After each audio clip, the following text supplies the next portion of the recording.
ui vò vô sạch ấy ấy. Này.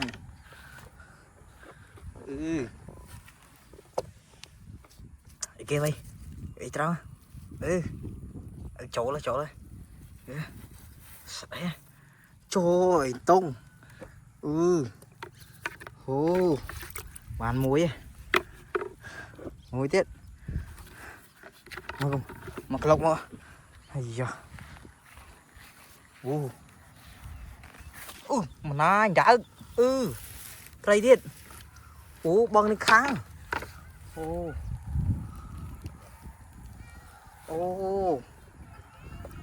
đã dây chạm về mấy cái này let's go ní áp chỗ cái này ní được bằng nó miên tray chả này nè này bảo là đợi con cây mau về đây ấy da mà cả lâu đó này mà này âm phâu ăn muối á trông cái tha tray trái là miên chẳng mơ sân mất đu sân nữa giờ mà hỏi vơi cho là da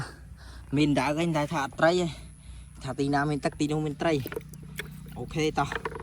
cảm ơn á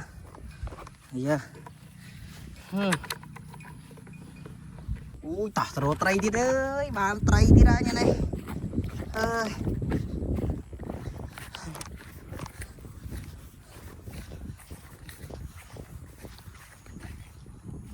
mà này sạch ấy vậy đáng đã bỏ vô đã khát tắc bắt cắt ăn hai máu mà này bị bay khám ấy nè chấm á là người máu à da ra mà mơ thiên mà gì sạch ấy à mau tí ra dừng từ tray let's go ní my god mình đó khơi tray vào rồi dạ tray canh ăn mùi bạn mà nay bên nơi tam chân câu ở nông không anh ấy tray tuỗng này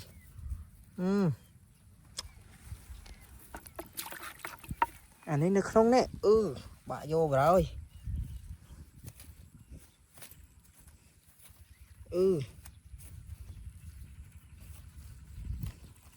đi chơi máu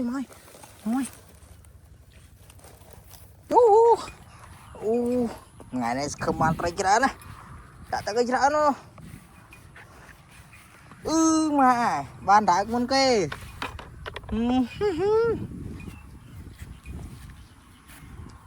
ai da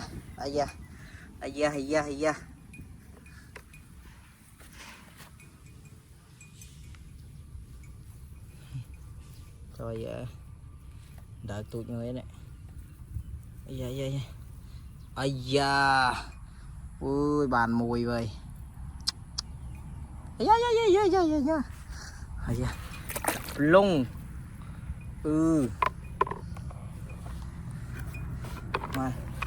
mai sao tray